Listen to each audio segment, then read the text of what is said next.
We're on the road to Omaha here with ESPN Arkansas and HitThatLine.com. And it's being brought to you by our friends at Steve Feinberg and Associates, commercial real estate specialists serving the Northwest Arkansas area. You can find out more from them at ARKRealestate.com. The Grease Pig, home of all of your vehicle oil changes, services, and repairs on North College and MLK in Fayetteville. And also brought to you by Construction Masters Roofing, ready for all of your roofing needs and more. You can give them a call and have them check out your roof at 479-648-8888. We're halfway to Omaha, fellas. We're on the road to Omaha. And right now we're on the road to talking with Jourdan Black, sports anchor and reporter at 4029 News in Northwest Arkansas. And Jourdan joins us here on halftime. Jourdan, how are you doing today? Hey, guys. I'm good. Thanks for having me. How are you? Outstanding. I wanted to repay you for having me on last week. So here we go. We had so much fun with you and so appreciated that. It definitely added to our show for sure. And like we said, you guys get to do radio and call the games. So it's always nice to put a face behind the voice. And I guess now it's my turn to hear my voice, no face. That's right. That's exactly right. So I know all of us here on this show have the face made for radio. You might be different. So I saw you guys drink. I saw you guys drink the beet juice on the program. Now I had beet juice on a different program, and then Bubba's wife has brought us, as she says, the best beet juice in America that she has researched herself. So I want to get your thought about this because I don't know many other people that would know the flavor that I describe beet juice as. Jourdan, this stuff reminds me of bad Manischewitz wine. That's not quite as sweet. What did you think when you tasted it? Okay, that's an interesting comparison that I did not make myself. To me, it tasted like warm, and we had it cold, so I don't know why I say warm, but like not fresh tomato juice, like a V8, and I love tomato juice. I like savory, so like give me a Bloody Mary, give me tomato juice. But the beet juice was a little more like sour, if you will. So I guess the Manischewitz is a pretty good comparison. When I'm tasting bad tomato juice, it's got a little graininess to it. That's like it's kind of making me cringe thinking about it here. Do you guys like beets? I like beets. I'm all down with beets. I'll throw them in a salad. Beet, yeah. I've cooked beets before with shrimp. I love beets. I just never had thought to juice them. Yeah. If it makes me I mean, hey, if it's working. Yeah, whatever works. Yeah, I was going to say is if it's working for Kevin Kopps, if it makes Kevin Kopps do these sort of things, I'm about to I'll fill up this Yeti cup full of beet juice and just see what happens with my life. What do you think about what That's what I'm saying. Yeah. What do you think about what this atmosphere is going to be like here? Jourdan, I'm at Baum right now. I'm doing the show in the radio booth. The grounds crew's getting the field ready for the team to start taking batting practice, but I see fans already. They've been camping out since the end of Monday's game. I don't think they even went home. Home are their tents in left field. And the scene that was set off on Monday, I don't know, like those NC State players have had to see some of the replays of that. I don't think they're going to come in here intimidated, but once you're on that field and this place is going bonkers, I don't know. I think it's going to affect them.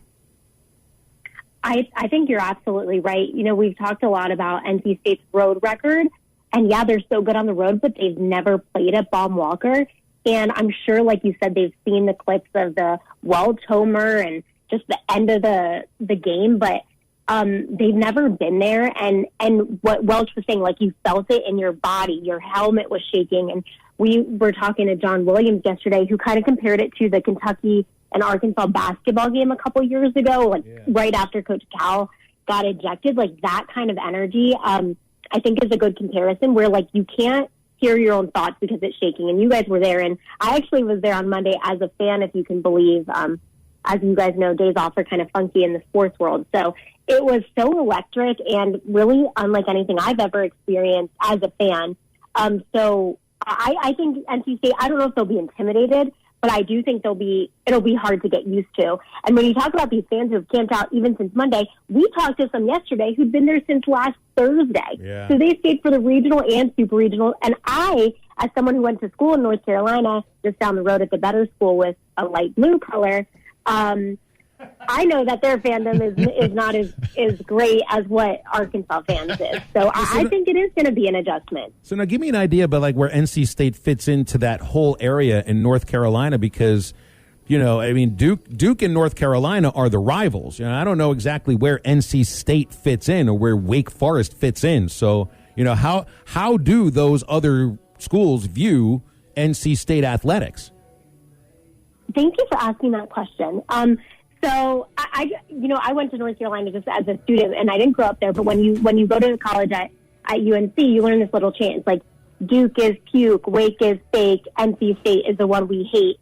And I would say, as a student and as an alum, it's definitely Duke we hate. There is a deep hatred, but there is, at the same time, a deep respect for like the academics and the programs that Duke has. NC State, I would say, as far as rivalries, there isn't much of one in basketball. In football, a little bit, because it's always that Thanksgiving rivalry weekend, 2012, Gio Bernard punt return for a touchdown to beat NC State. Those are the type of things that will live on as iconic moments, kind of similar to what, the Charlie Welch homer, the Brady Tubes Grand Slam, stuff like that. And Wake Forest, it's just not a rivalry at all. Jourdan Black joining us here on Halftime. Jourdan, what's your expectation heading into this series this weekend with the Razorbacks and NC State? Obviously, we need to see some, I don't want to say pitching improvement, but the outside of Kopps and Wicklander, we're going to need some arms to step up and obviously get these bats back and moving. What's your overall expectation with the Super Regional this weekend? Yeah, I've thought about that a lot. Like, does the team rely on Kevin Kopps too much? And, he's obviously proved that he's able to do what he can do, and he wants to do that, but you have to have guys go for longer outings, at least in the earlier games. So I do hope that is the case. Like, we see a really good outing from Wick and maybe Lyle Lockhart and all of those guys.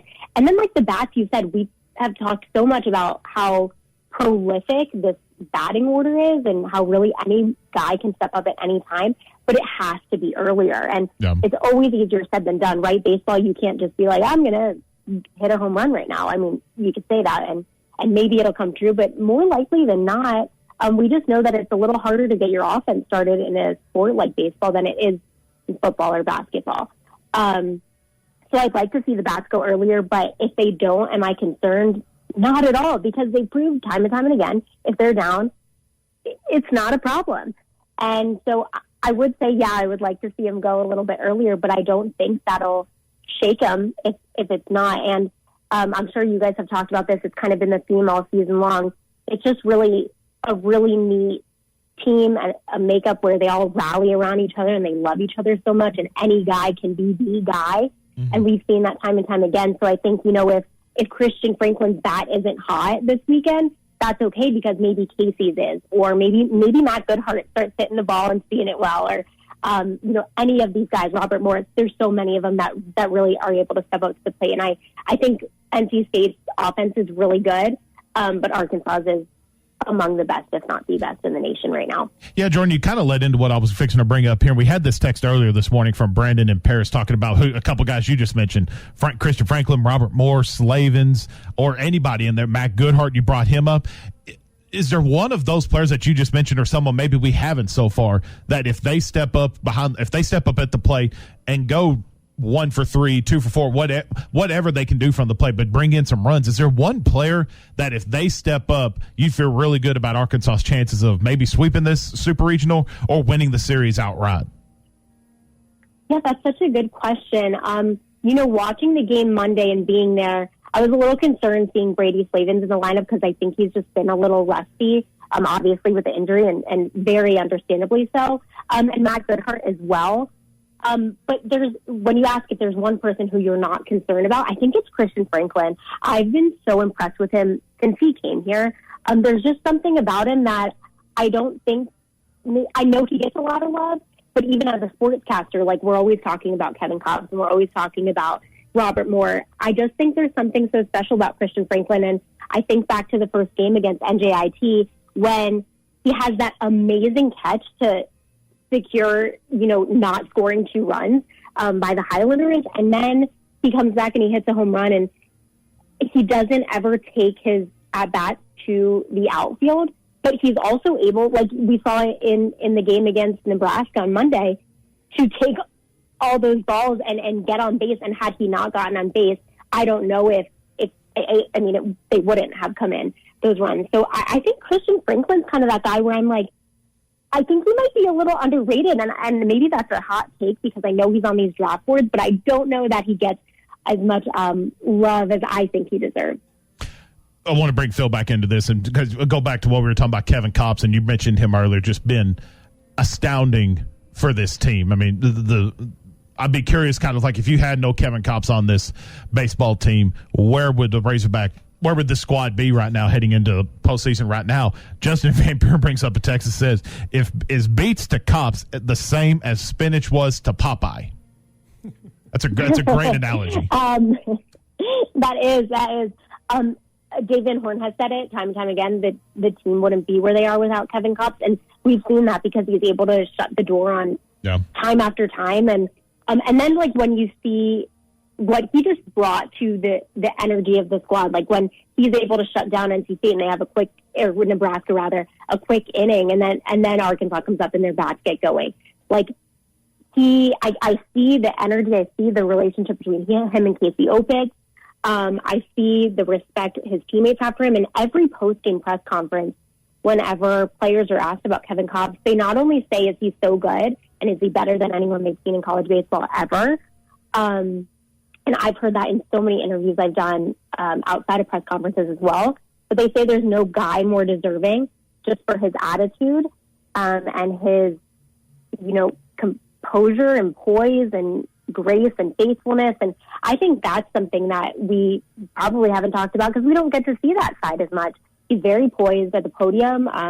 He's quiet to media. And so I think, no, the team isn't here. Yes, they have the bats and they have so much other talent, but without Kevin Kopps, are you winning every series this season? Probably not, right?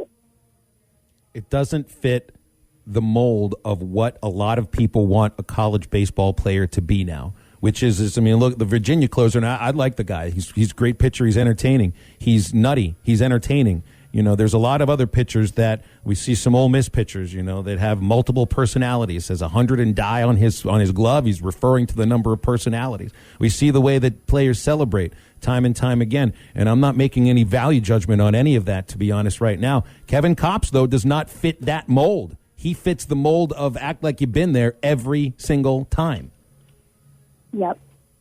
Yeah, he's been really remarkable. And I actually thought it was neat in the Hog Pod that came out this week with Coach Hobbs and Kevin, where Kevin said, I called Coach Hobbs after, I guess, the 2019 season and said, should I come back?